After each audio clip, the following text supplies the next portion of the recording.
Y buena tarde tenga cada uno, hermanos, hermanas también, que el Señor nos siga bendiciendo. Su servidor viene de la Asamblea de San Sebastián, Retal, Uleu, los que han llegado por allá, pues gracias al Señor. Los hermanos de la Asamblea de San Sebastián envían calurosos saludos, literalmente calurosos saludos para todos los congregados en esta tarde. Recíbanlo en el nombre del Señor, hermanos. Quisiera invitarles para que nuevamente abramos las Sagradas Escrituras y vamos a leer Apocalipsis, por favor. Gracias a Dios se viene con una secuencia de tema. Apocalipsis capítulo 2, por favor, hermanos y hermanas, oyentes de la palabra del Señor también. Quisiéramos suplicarle su fina y amable atención, no a lo que vengo a hablar de mí, porque no vengo a hablar de ningún hombre natural. Vengo a hablar solamente la bendita palabra de nuestro Dios, y es la que es importante prestar atención siempre. Apocalipsis capítulo 2, versículo 8 al 11. Lo leemos siempre en el nombre del Señor Jesús. Y dice de esta manera: y escribe al ángel de la iglesia en Esmirna, el primero y el postrero, el que estuvo muerto y vivió, dice esto: yo conozco tus obras y tu tribulación y tu pobreza, pero tú eres rico, y la blasfemia de los que se dicen ser judíos y no lo son, sino sinagoga de Satanás. No temas en nada lo que vas a padecer. He aquí, el diablo echará a alguno de vosotros en la cárcel para que seáis probados. Y tendréis tribulación por 10 días. Sé fiel hasta la muerte, y yo te daré la corona de la vida. El que tiene oído, oiga lo que el Espíritu dice a las iglesias. El que venciere no sufrirá daño de la segunda muerte. Es bendita la palabra de nuestro Dios. Hermanos y hermanas, claramente considero, lo tenemos todos, que es la iglesia. En el Antiguo Testamento, hermanos, no se menciona en sí con la palabra iglesia, pero hace referencia cuando el pueblo de Israel era convocado como congregación, porque congregación sí aparece en el Antiguo Testamento. Hermanos y hermanas, ¿qué es entonces la iglesia? La iglesia en realidad significa llamar fuera. Llamar fuera. El primero que hace mención de la iglesia es el Señor Jesús. Él es el primero que menciona de su iglesia.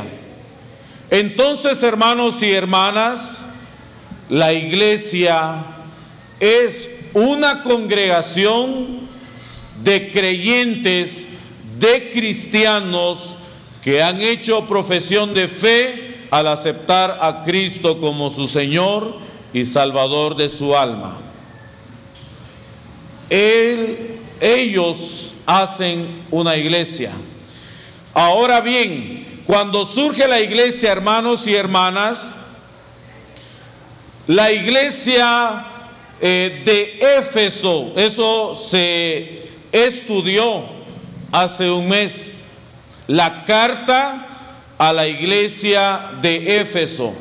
Pero no vaya a pensar, hermano y hermana, de que esa iglesia tenía un título ahí y se llamaba Iglesia de Éfeso, Iglesia de Esmirna. Gracias a Dios no es así. Era Éfeso o Esmirna porque era el lugar donde la congregación se reunía para glorificar al Señor Jesús. Por eso es la iglesia de Éfeso estaba mencionando de dónde o de qué lugar era la congregación. Hermanos y hermanas, también se había entendido de que el ángel de la iglesia no era en sí un ángel como lo menciona literalmente la Biblia, de los que están a la diestra de Dios adorándole día y noche. No se refería a un ángel así, hermanos y hermanas, sino se refiere al líder, al anciano, al predicador, al enseñador de aquella iglesia, porque era el que estaba al frente de la iglesia de Cristo. Recuerde que la iglesia no es del anciano, la iglesia es de Cristo. Sin embargo, el Señor ha establecido ancianos, ministros, predicadores en cada iglesia. Hermanos y hermanas, bueno, la iglesia de Éfeso, esto es solo un breve repaso para que empecemos a refrescar. La iglesia de Éfeso fue una iglesia que el Señor felicitó mucho, porque fue una iglesia que le sirvió, que trabajó arduamente, que perseveró, tuvo paciencia.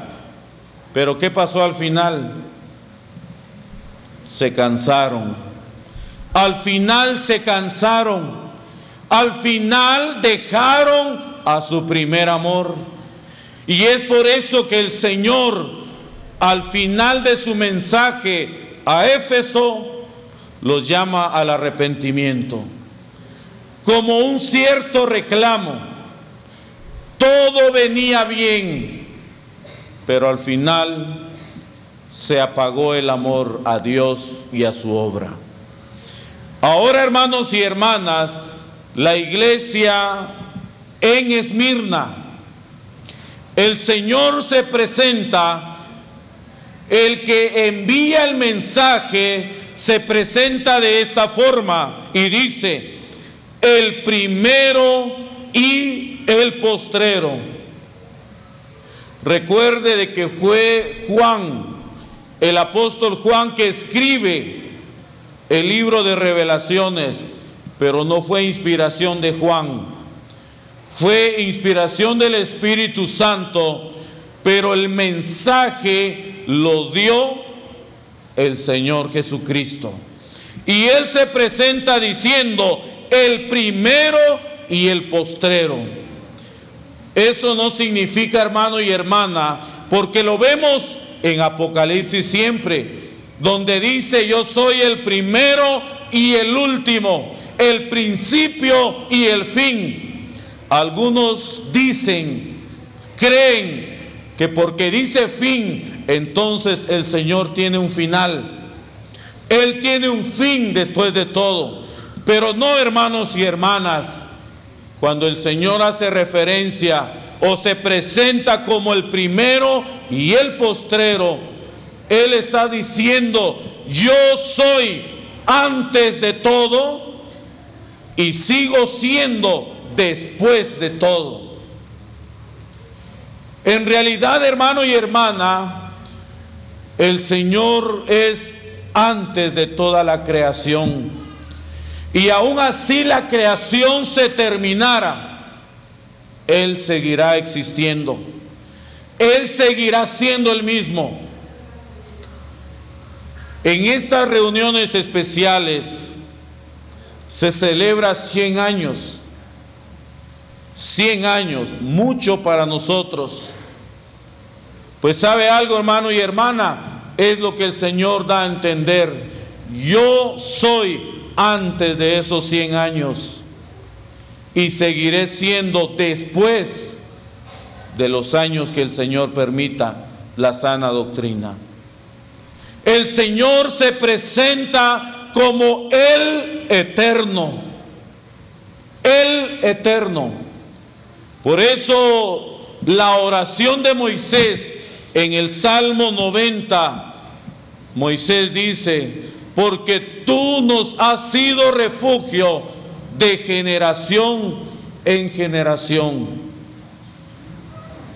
Viene a mi pensamiento, y agradezco a Dios por ello, porque me acuerdo todavía de mi tatarabuelo.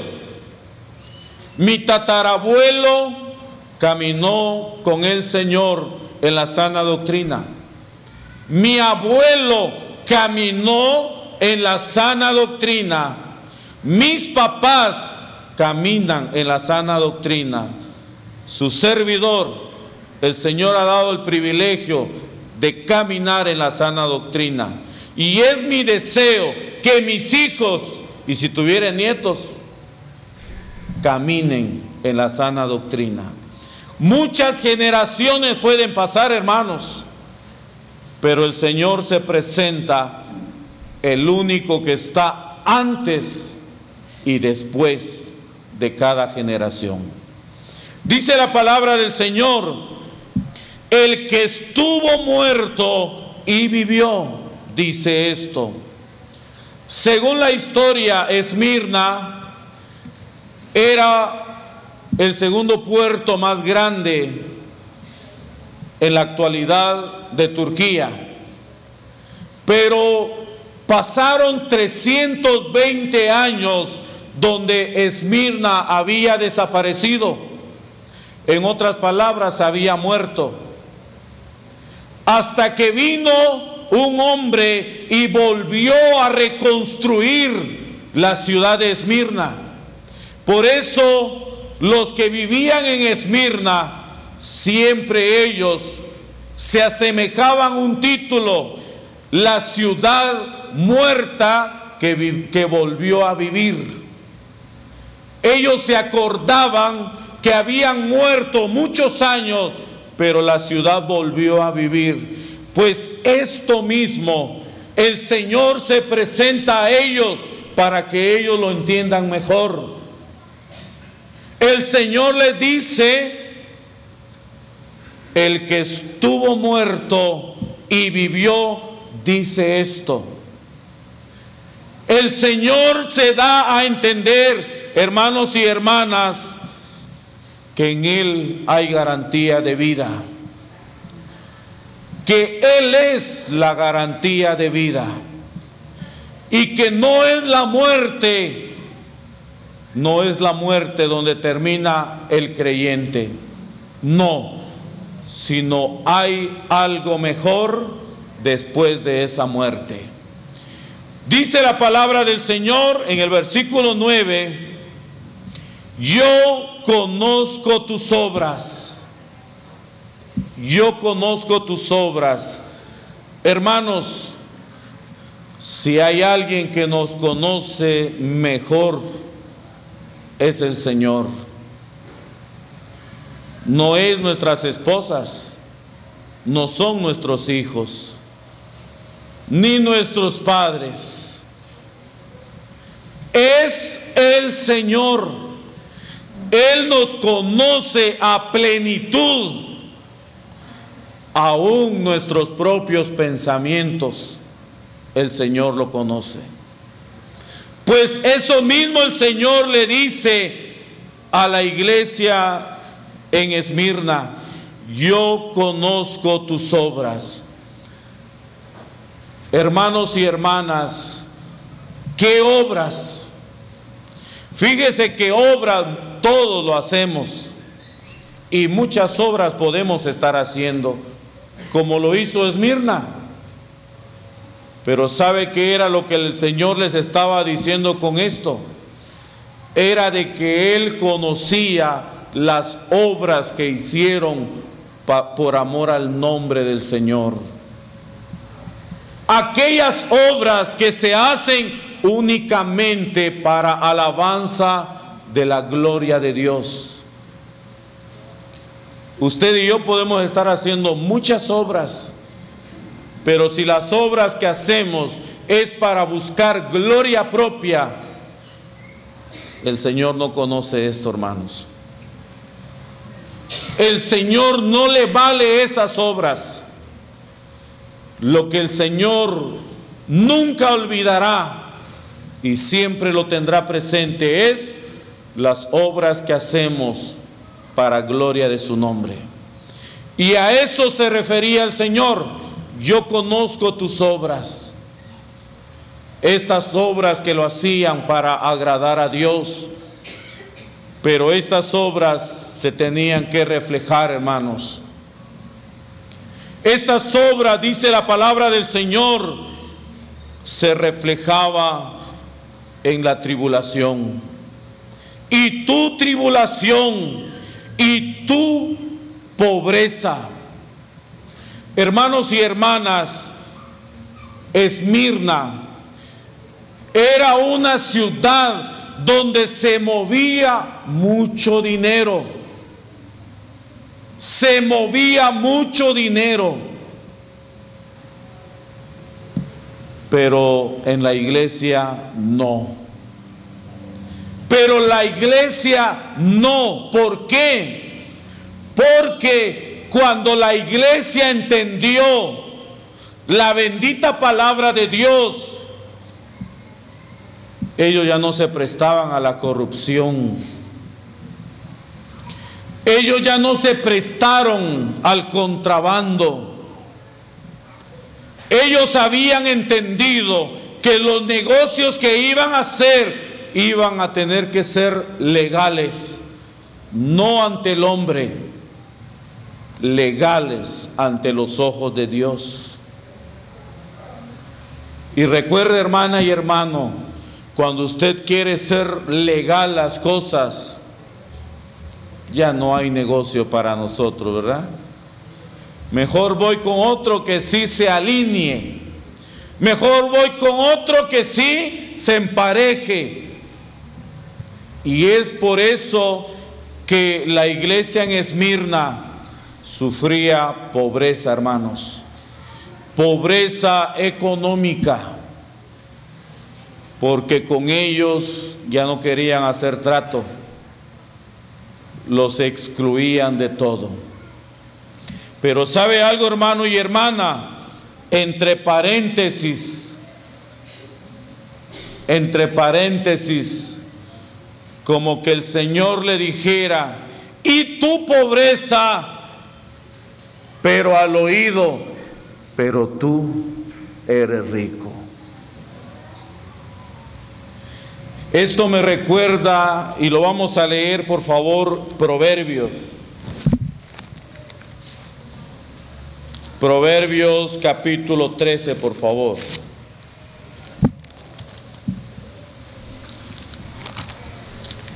Dice la palabra del Señor. Proverbios capítulo 13, versículo 7.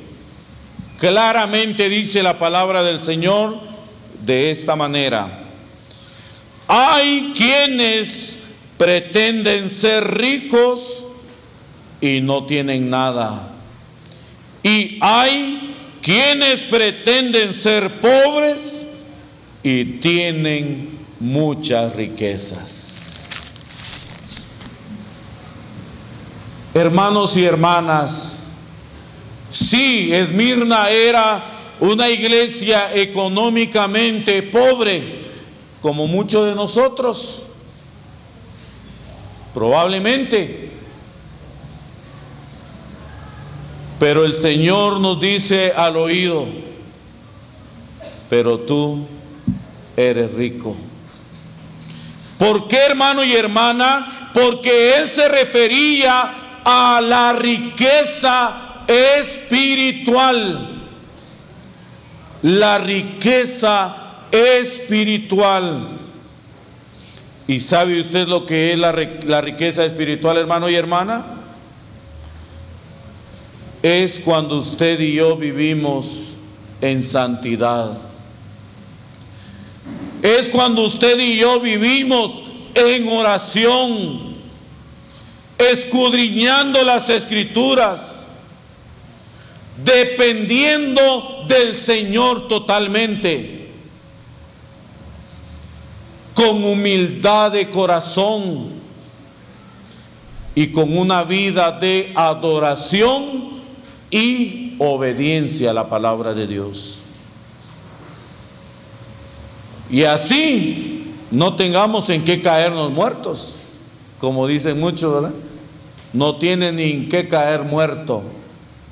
Y puede ser que sí, pero ante los ojos de Dios, el Señor nos dice, pero tú eres rico. Porque al Señor lo que le vale, hermano y hermana, y eso le dio a entender a su iglesia, lo que vale para el Señor es la espiritualidad, la prosperidad espiritual. Que por supuesto tener riqueza en la tierra tampoco es pecado, pero es mejor tener riqueza espiritual en el Señor, porque es lo que a Dios le agrada. Habiendo el Señor halagado a su pueblo a través de esto, les dice: y la blasfemia de los que se dicen ser judíos y no lo son, sino sinagoga de Satanás. Hermanos y hermanas, esto se refería al Señor a aquellos judíos que probablemente eran descendientes de Abraham de carne y sangre, pero no del Señor Jesucristo. Recuerde cuando el Señor le dice a aquellos judíos: y conoceréis la verdad, y la verdad os hará libres. Ellos dijeron: nosotros nunca hemos estado en esclavitud, porque somos hijos de Abraham. Al final el Señor les dice que ustedes son hijos del diablo. Así de sencillo. Ustedes, quizás de carne y sangre, son judíos, pero espiritualmente son hijos del diablo. Y hermanos y hermanas, la historia nos da a entender que muchos judíos, cuando ellos se apartaron de la iglesia en Esmirna, ellos mismos, los mismos judíos, empezaron a acusar a la iglesia de carnívoros. Empezaron a acusarlos: ellos son carnívoros. Y todos preguntaban: ¿por qué? Porque ellos comen cuerpo y beben sangre. ¿Sí se acuerda usted de qué cuerpo es, verdad? Es lo que hoy en la mañana conmemoramos. La iglesia participaba. Ellos comían el pan como símbolo del cuerpo y la copa como símbolo de la sangre. Pero los judíos no lo entendieron así. Ellos los acusaban diciendo: tengan cuidado, arréstenlos, porque ellos son carnívoros, comen carne y beben sangre. Hermanos y hermanas, ¿cuántas personas hoy en día, porque eso no es solo en la iglesia, pasó hace años, hoy en día hay muchos que les llamamos hermanos, que les llamamos hermanas, mas sin embargo aún no son hijos de Dios? En vez de buscar la gloria de Dios, en vez de buscar la prosperidad de la iglesia, únicamente están para conflictos, para contiendas, para divisiones. Solo para eso están, para destruir la iglesia del Señor.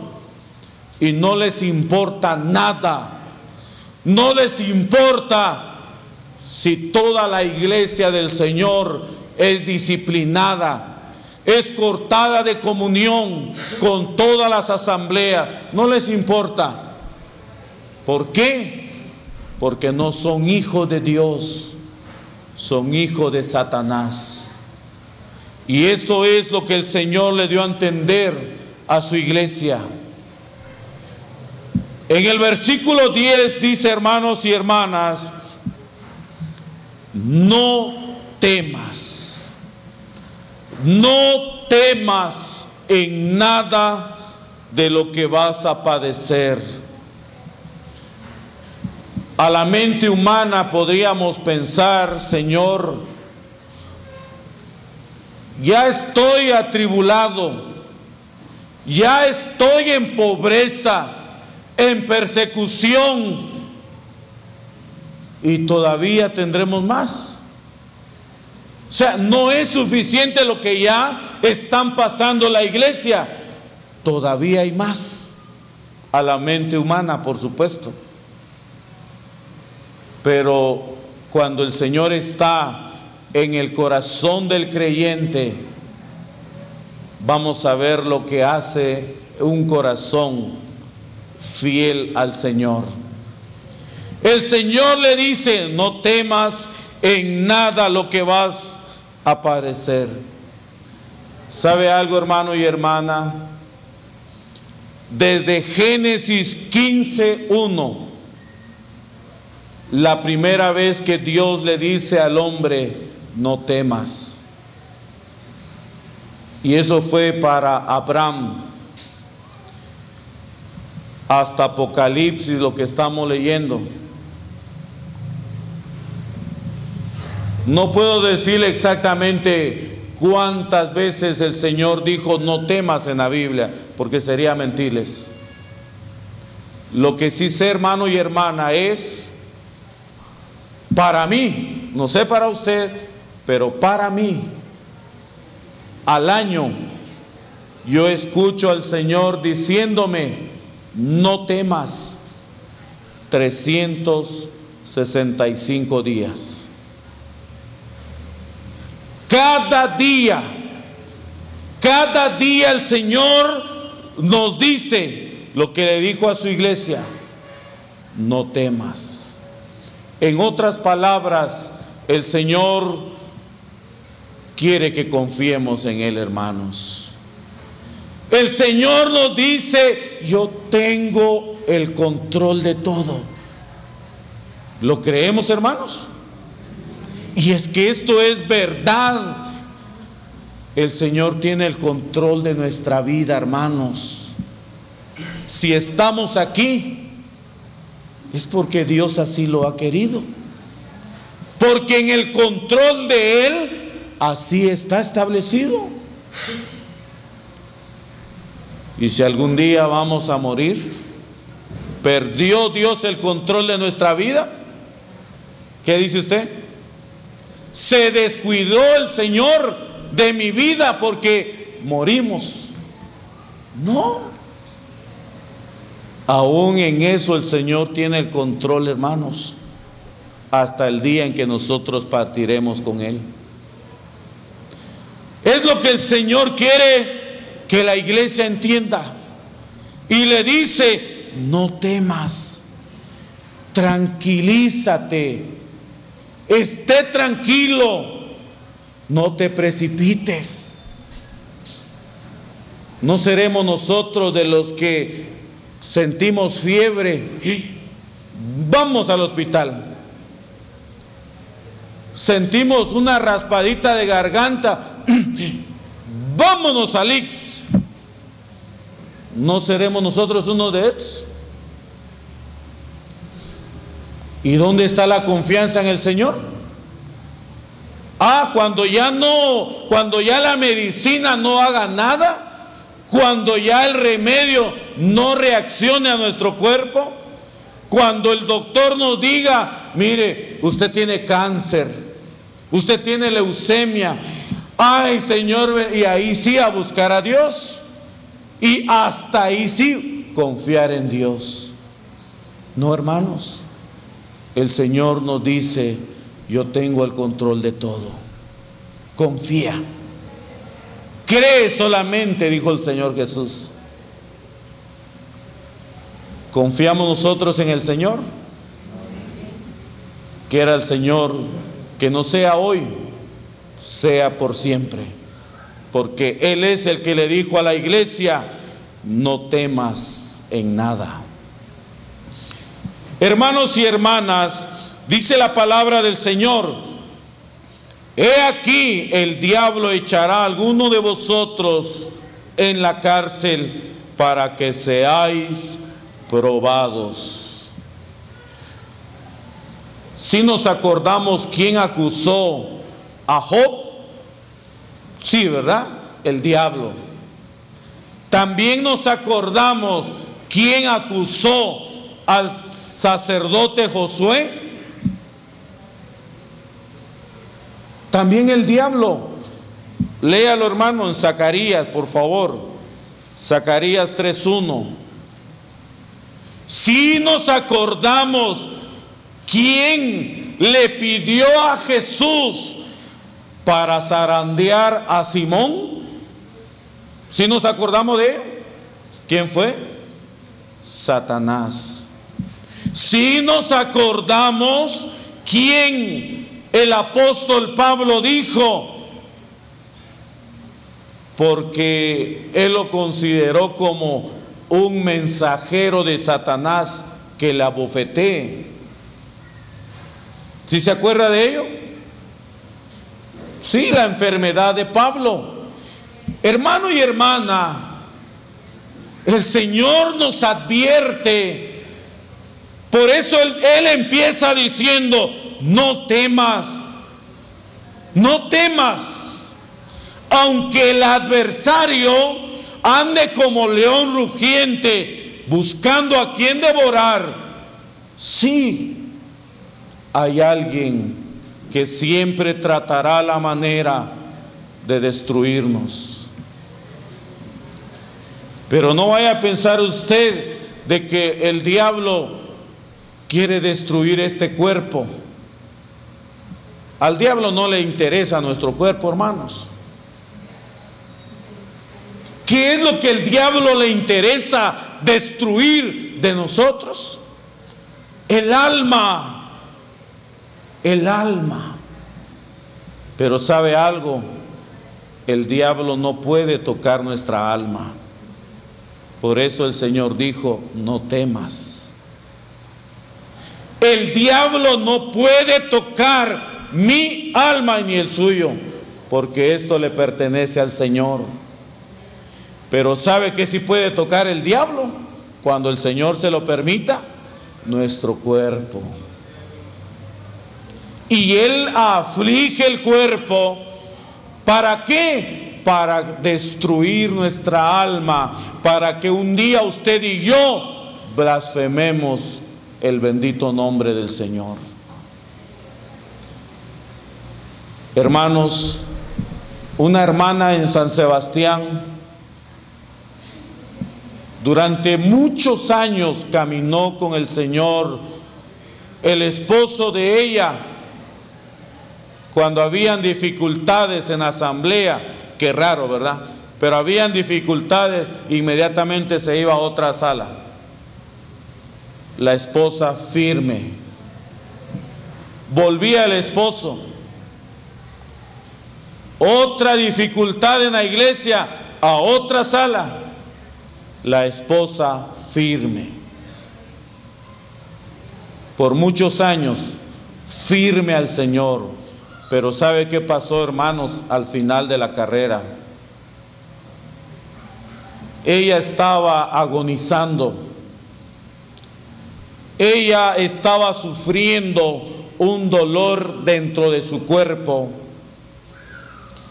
Ya no aguantaba ese dolor. Era tan grande, tan fuerte. Ya no lo aguantó. Ya no lo aguantaba. Y le dijo a uno de sus hijos: mi hijo, tráeme un cuchillo, voy a quitarme este dolor que ya no lo soporto. El hijo no es creyente, sin embargo había escuchado la palabra de Dios El mismo hijo le dijo: mamá, ¿qué está diciendo usted? ¿No sabe usted que ningún homicida heredará el reino de los cielos? Mire, hermanos, el diablo al final ahí estaba destruyendo, haciendo sufrir, para que la hermana al final de la carrera perdiera su alma. Como a las 3 horas después falleció la hermana. Bendito Dios, no logró el diablo su objetivo. ¿Qué quiere decir con esto, hermanos y hermanas? Nosotros no podemos decir: ya somos victoriosos. No. Por eso el apóstol Pablo, y le invito a leer primera carta a los Corintios, capítulo 15, versículo 54 en adelante, dice: y cuando esto corruptible se haya vestido de incorrupción, y esto mortal se haya vestido de inmortalidad, entonces se cumplirá la palabra que está escrita: sorbida es la muerte en victoria. ¿Dónde está, oh muerte, tu aguijón? ¿Dónde, oh sepulcro, tu victoria? Hermanos y hermanas, mientras tengamos este cuerpo que se pudre, corruptible, no podemos decir: ya tengo la victoria asegurada. Porque el diablo, Satanás, como lo describe el Señor, tratará la manera de probarnos, de afligirnos hasta el final. Es ahí donde un hermano o hermana, los que han muerto en Cristo, para ellos sí ya está la victoria asegurada. Ellos sí están cantando victoria. Nosotros seguimos en la lucha, hermanos y hermanas. Dice la palabra del Señor, regresemos al versículo 10. Sé fiel hasta la muerte. Sé fiel hasta la muerte. Yo le pregunto en el nombre del Señor Jesús, hermano y hermana, ¿cuál es su límite para serle fiel al Señor? ¿Cuál es su límite? Usted ha dicho: mientras tenga riqueza, seré fiel al Señor. Hemos dicho alguna vez: mientras me vaya bien, seré fiel al Señor. Mientras no esté enfermo, seré fiel al Señor. ¿Cuál es el límite que le hemos puesto a nuestra vida? En Cristo. No lo sé usted, pero acá el consejo del Señor es: hasta la muerte. Ese es el límite, hermanos. Ser fiel en la riqueza y en la pobreza, en la abundancia y escasez, en la alegría y en la tristeza. Y que nuestro límite sea hasta la muerte. Sé fiel hasta la muerte. Le invito a leer Hebreos, por favor. Dice la palabra del Señor. Hebreos capítulo 12.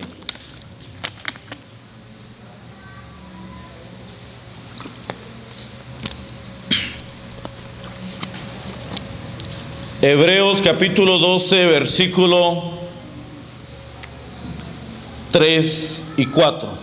Dice de esta manera: considerad a aquel que sufrió tal contradicción de pecadores contra sí mismo, para que vuestro ánimo no se canse hasta desmayar.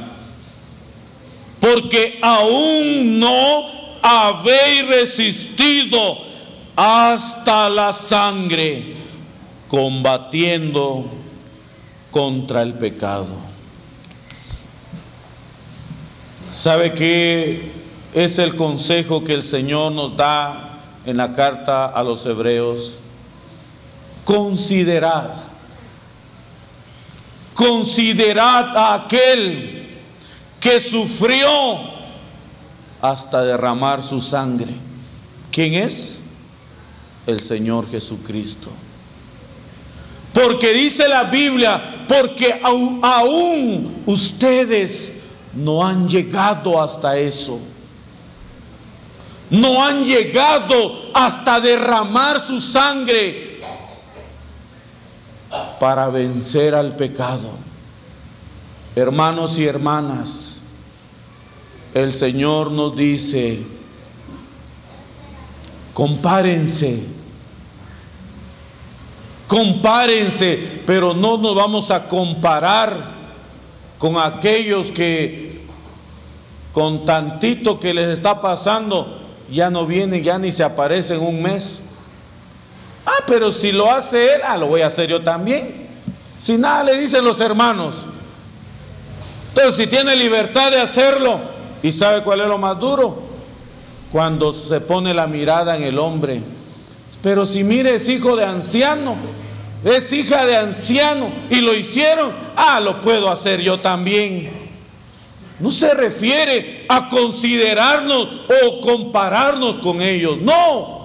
Se refiere a compararnos con los que dieron su vida por amor al Señor.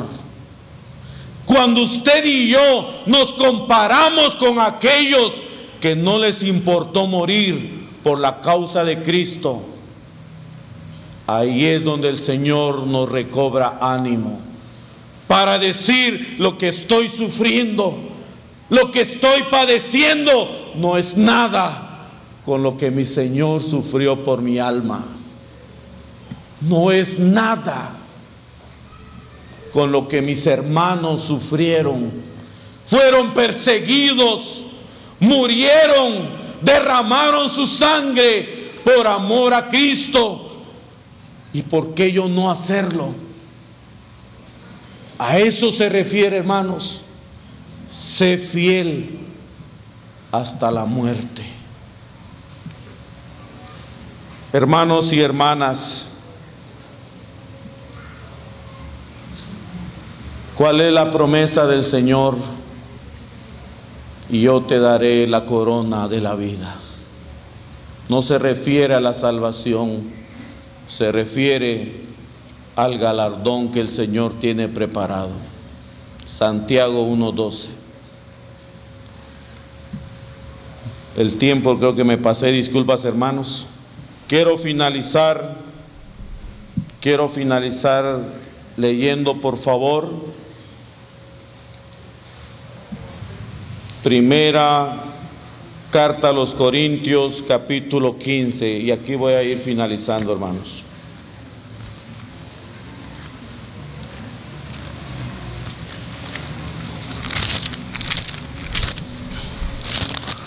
Primera carta a los Corintios capítulo 15, versículo 57 y 58, que dice: mas gracias sean dadas a Dios, que nos da la victoria por medio de nuestro Señor Jesucristo. Así que, hermanos míos amados, estad firmes y constantes, creciendo en la obra del Señor siempre, sabiendo que vuestro trabajo en el Señor no es en vano. La iglesia de Esmirna habían entendido que Jesús valía sufrir por él. Jesús valía ser atribulados. Jesús valía vivir en pobreza. Jesús valía hasta la propia muerte física. ¿Cuánto vale el Señor Jesús para nosotros, hermanos? ¿Vale el Señor para mi vida hasta dar la muerte por Él? Quiera el Señor que todos pensemos como Esmirna, porque para Esmirna el Señor lo valía todo. Y la historia dice que un discípulo de Juan, llamado Policarpo, obispo de la iglesia en Esmirna, fue arrestado. Y cuando estaba a punto de morir, de sacrificarlo, el emperador le dijo a Policarpo: niega a Jesús y vivirás. Policarpo dijo: 86 años he servido a Jesús y jamás me ha hecho ningún daño. ¿Cómo podré hoy negarle a mi Señor? Y murió, lo mataron. 86 años en tribulación, en pobreza, en cárceles, en dificultades, mas sin embargo él dijo: Él nunca me ha hecho daño. Hermanos y hermanas, venga lo que venga a nuestra vida, nunca le echemos la culpa a Él, porque Él nunca nos hará daño, hermanos. Él es el único fiel para nosotros. Quiera el Señor que el ejemplo de Esmirna sirva para que nosotros sigamos adelante en la obra de Dios. Gracias a Dios por su palabra y que la bendiga en cada corazón.